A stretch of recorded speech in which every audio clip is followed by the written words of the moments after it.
déjà commencé? OK. OK.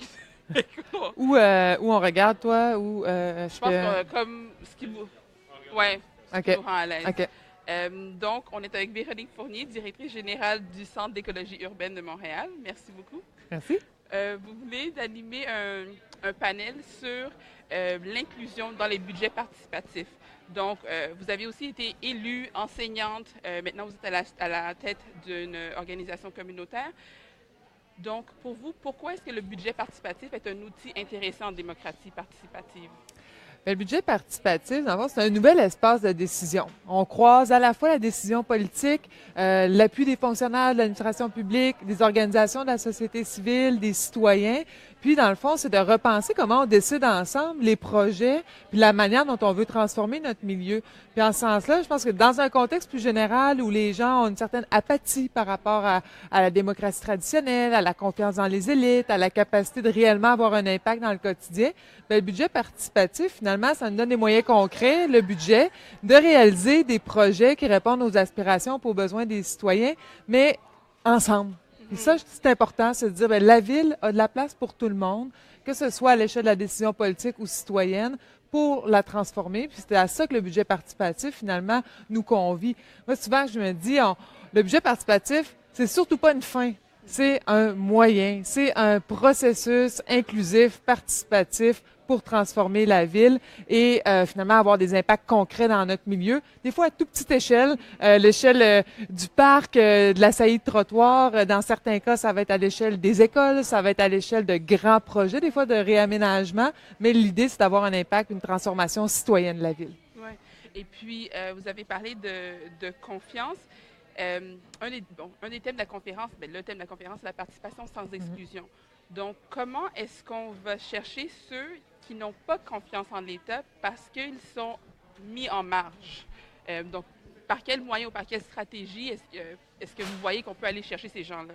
Et d'une part, je pense qu'il y a des conditions à mettre en place dans le processus même. Qui va designer le processus? Qui va être autour de la table pour penser à comment on va faire le budget participatif, soit dans notre municipalité, dans notre quartier, dans notre école? Et là, ça peut être intéressant dès le départ d'avoir des citoyens autour de la table, des associations, des élus, fonctionnaires, bref, des gens qui pensent le processus. Une fois qu'on met en place le processus, bien, il faut se dire qu'on a une intention, que c'est une volonté ferme d'aller chercher des groupes qui participent moins. Est-ce que, par exemple, au Québec, ce serait de dire qu'on permet aux jeunes qui n'ont pas 18 ans dans le processus traditionnel de vote, de voter? Est-ce que c'est, par exemple, d'avoir des kiosques d'information, de la présence à la sortie des classes, dans les lieux où les gens se rassemblent pour informer, pour susciter l'intérêt, puis pour aussi simplifier les questions. On se dit, le budget participatif, dans le fond, on peut se dire, qu'est-ce que vous feriez pour votre quartier? On vous donne, exemple, 200 000. C'est quoi vos projets? Quelles sont vos idées? Puis qu'on soit vraiment dans de l'action, dans de la mobilisation. Mais à mon sens, si on veut parler de démocratie puis d'ouvrir les espaces, il faut se donner les ressources et se donner les moyens de dire, bien, on va le faire, on va aller accompagner des groupes, on va aller chercher peut-être certains groupes qui participent moins.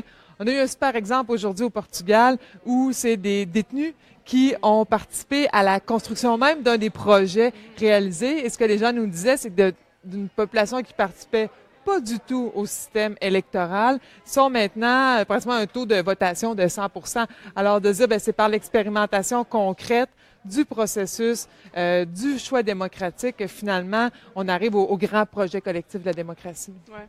Donc, vous touchez à la partie analyse aussi des rapports sociaux en avant.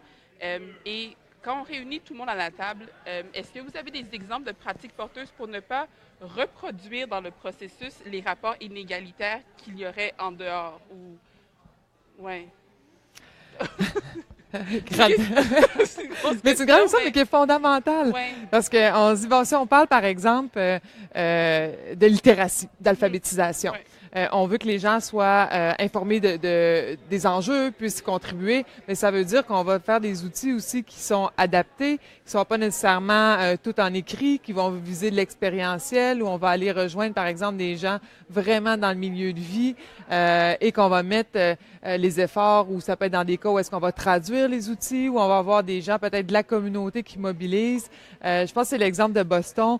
C'est des jeunes qui sont devenus les agents de mobilisation auprès d'autres jeunes. jeunes, en disant, on veut que les jeunes participent. Bon, ben, comment on est capable d'avoir des agents leaders dans les milieux? Ben, cette idée-là, on peut la reproduire auprès de plein de populations, puis de dire, ben, comment des gens de confiance, de proximité deviennent des leviers pour une confiance plus grande dans les choix qu'on fait collectivement. Ouais. Ah, c'est intéressant. Maintenant, peut-être une grosse question aussi, c'est au niveau, vous en avez parlé, de l'évaluation de succès. Donc, qui définit le succès d'un processus inclusif? Avec quel outil et comment? Est-ce que vous avez des idées ou des exemples de pratiques par rapport à ça? Il y a des éléments d'indicateurs, par exemple, bon, la diversité des populations. Puis également, un élément qui est sorti fort intéressant, c'est l'équité territoriale. Est-ce que sur un territoire, dans une municipalité, on arrive à aller chercher des projets ou des groupes qui participent autres des secteurs traditionnels de participation ou dans des secteurs où on se dit, bon, là, il y a peut-être un enjeu de défavorisation ou de sous-représentation d'un groupe de la population. Bien, un des indicateurs va être la capacité de générer des projets de ces secteurs-là et de penser finalement une démarche de budget participatif aussi dans une perspective territoriale. En mon sens, ça, c'est un indicateur intéressant d'inclusion, avec bien sûr le profil aussi des gens qui votent. Puis, certainement, peut-être la diversité des modes de votation. La vote numérique, c'est pas une panacée, c'est un outil également. Le présentiel, est-ce qui nous permet aussi d'aller augmenter le taux de vote auprès de certaines populations ou dans certains secteurs.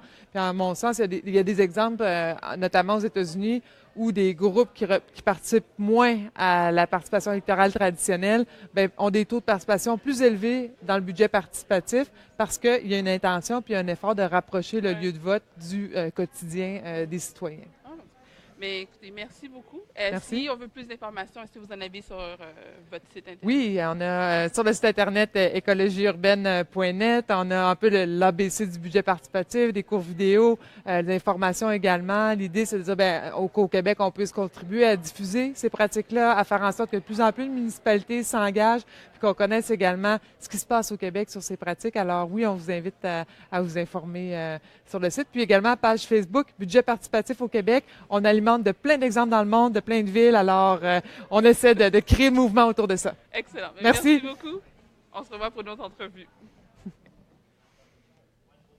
J'ai pas suivi le temps. Ah, moi non plus. J'ai regardé ça à la page comme... Non! Quand c'est intéressant, ça